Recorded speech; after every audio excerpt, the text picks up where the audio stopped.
ni khat zan khat hi ke yong bunia chayen dukan lam ka gawa phele kaloi ho khat to ko hong kisu tu in kaloi pa chu ga ho le aman jong lungim ta le hai the thu pumin e hin don bu in hi chun ken jong ipi thu ma hitam ni lungim to wa le tin ko dong pain e hi le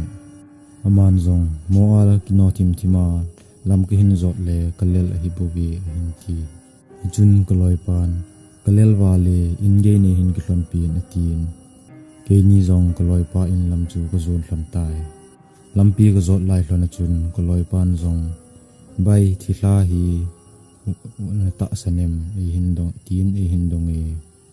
hi chi hin sei chu ken jong ka gel le kalung dong hle e ken jong ka he hi be jong ten lo ding ham tin ko don bu tai satan le thi hla te te lo ding ham tian ka ti le ti chu hi le hi te ding hi tai e hin ti e hi chun ken jong kaloi pa ko ma chun EPO hi te ding hi ni ti chu tin ka dong tai zo chun ni me kum li kum nga ve lo khat nang bo la ko nin hong hlai do in ka khut e hin tu chu a khut chu avot se azi ni ken zong tin hla de ka ti le ka thing hla zo poi ka nunga nupi upa hong ho chu hong pha nu wa chu e hla be e hi ji a chu ki chata ko hong to e hi a hin ti tan e hi hi chun kaloi pa mai su chu ka vet le di the ka sa lo pha na chun ki chat hai min la ding in thil dang dang in ka ho pi in abang le to no po ka sin chom lo ka chun e in ko hlung hlon tai hi chun ken jong kaloi pa ko ma nang lut pai pai tan ken jong ina bol de ka nei ti lampi ka a kaloi pa the se ka hin gel do chun ka ta sa pum pi zo se as a se su ji nge kanung kama ka ve mat chenin di in lampi pang ho nang bo la ho kong pha chun kaloi pa chunga thil ung ho bangin ke sungin nong hlungin te tin ka dip ka ki do pumin in lang ka chi in la ken kaloi pa tu bang chun ima ka hong tu poi in la ka ki chat wal ji a ka ta sa ka tim tim nan ka tha chol hlan in chu ka hlungi in ka hluna chun ka kitim nan ka tha chol wal ji chun lup lu chunga ka mo ki zam zam le hetman lovin kanelel wal ji chun kan i mu hlu pai tai zan pungni ho vel hi chi pe lai ta achun ka phone hunging in ken jong i mu su pum pumin ka phone ka ga la le light ma thi ji chun khu jong athim be jing in ei hung ko la chu koi ham tia ka ga vet le ka loi pa chu ani hi ke zong lungim te in zan noi ta ida hung kol ham tin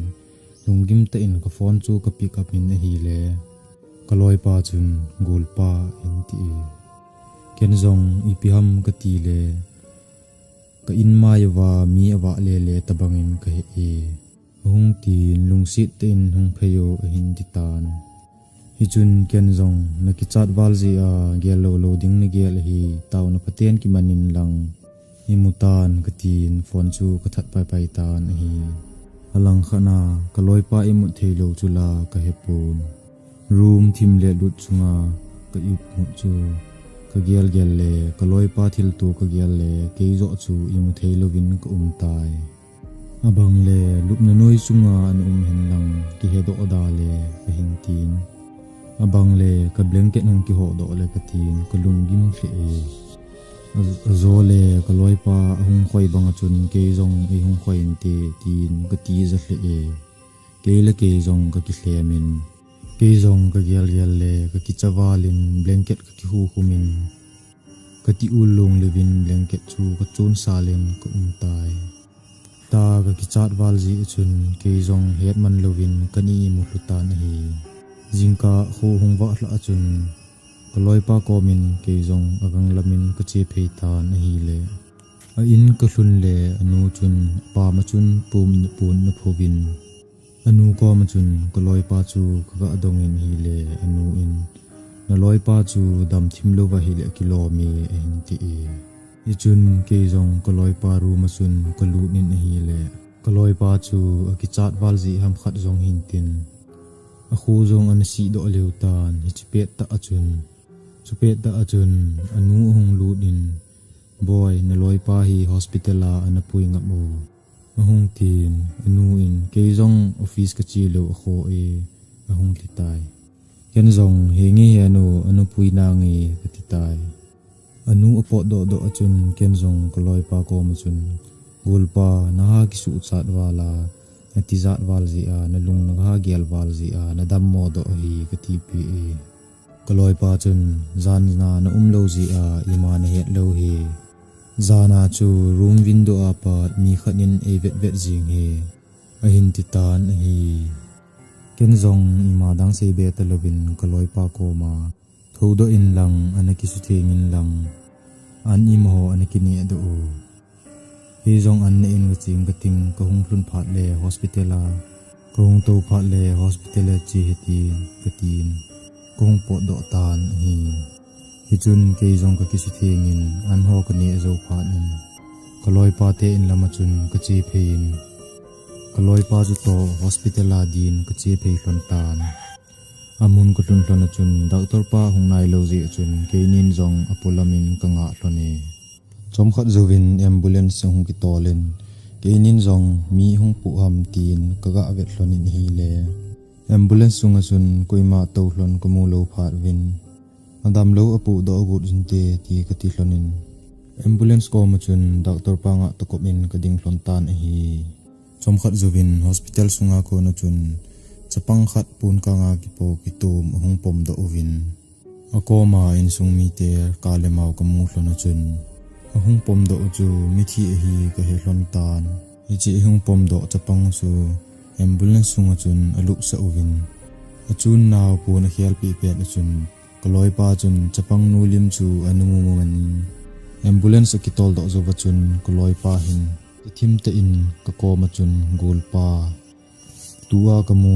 chapang nu chu zan ni hla a ka khut hung tu a chu a hi mong mong e hin tan hi hi chi hin sei zo chun ama zong a ki chat wal ji ham apumin a ki thingin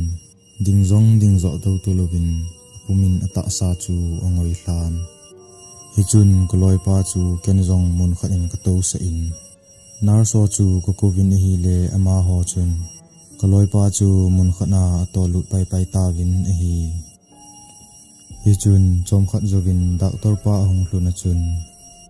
ave pai pai en hi le anat na ima amat do zo lo chun doctor pan zong ima sei lovin a khosi phat na din lo azi pi in alang khana kloi pa atha lo chu to doctor pa in kloi pa chu salain khai pi in aman zong jing le hongdam le na chi do hlon thei ta en ti ken zong hi achun anu ka ga het sa in anu le apa in pun hong tha hlonin ke chu tu zan na loi pa pi tan tin e tim hloni amani zong hospital ki kha ding nai phat achun akile hlon tai phat achun ken zong ka lu na dik ki simin ken zong lup na ho ka ki sim tu phat achun phone ka ki chemin pung som ho hong hi phat in hospital light no hong tha phan wa chun ke zong ka imu pai pai tan hi zan khang kim donin thilgin khatin e hung su khangin ken zong thilgin ka za achun kamit ka khangin ka ven hi le kaloi pa lup na lang sang chu ka ga vet le alup na noya banglang sang ni mei chapang khatin anga na alup chu ka hin mui hiji ka mu achun ke zong chun ruma ke ni le ki uma ichiwang hu mi hitapun ti tia ka hin gel do phat achun ke zong u po ngam lovin ka pon sil chu ka kisilin thiben ka tan a hi le abang le ka lunggel ham ata ham ka blanket chu ahung khoi bangin ka hezi in abang le toilet room longa mi cha lo git tabang ka hung hezi in iti chun phungtum bela narso rawa ahung pet chun keini na room light chu abonin ka kiwa sa in ma ho ko ma zong chun ka thil chu seingam lovin ka umin soide ka ti zong le azole amazon amei doi 80 diu ham ka tin ken zong ima kan sei pe tapoi ama ho pot do zowa ko nin zong imu lovin blanket ka ki khu humin ka ha khove khawa ke itan hi jingka lama chun koloi pa na phadom tan hi chun koloi pan zana chun kalup na noya ko nin kamal ho kakiang ho ahong thambangin ka hezi e nangin nei khoi kha em tiang hindong tai hi chun ken zong zana ka thil to chu seipi kit leng adam mo to ki cha to lel khan ti ka ti in zana chun ken zong ka hung khoi ni hi ka ti pi tan zovin ka hle mi ka loi pa chu hi chun ka loi pa zong chu anu le pa in mathimin ahung pui do hlon tan ke zong in ka hlun hlun chun zan i mulo ma ka hi ji achun lup na lang chu zang pen in ka zu nin ko halloween ka ni i mutan hi tuni chanin hospitala ka thil mu chu ka loi pa ka het sa tapun hi hunung sangin thilum dan ho chu ka khulin hi le zana ka loi pa nang bo la ko na ahung mu chapang nu chu hospitala ko na chapang nu hla hidingin ka hingin mo in hi hin la chapang nu chu ida ka loi pa ko ma hong kilang ham tuni chanin ka henai pun hi thusim hi chanin akichai tai